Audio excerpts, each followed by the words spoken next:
The women's movement was very vibrant in the late 70s and 80s when I was in New York.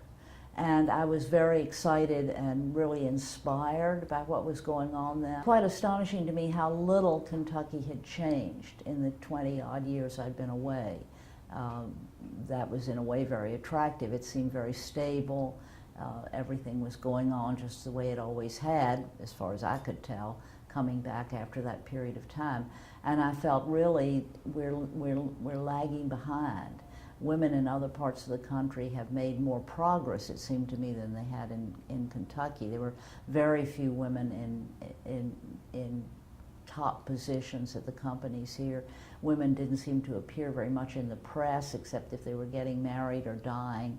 And so it seemed that Kentucky had become a bit stagnant, and it was time to join the rest of the world and see if we couldn't make things a little better.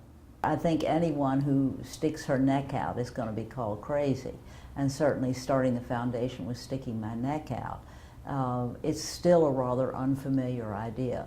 Of the national foundations, it's still a minority that give money to women and women's causes, and it's an even smaller minority that support the arts as they are executed by women. So all that was pretty radical then, and is even radical now.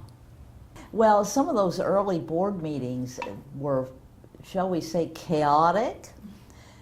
We had some women here, and it was a great strength, who'd never been on boards before, didn't come from privilege, had lots of unruly questions about, why are you giving this money to these women so they can go and paint a picture, and women are on welfare, and they can't feed their kids, and they can't pay their mortgage, and this is just, you know, kind of foolishness.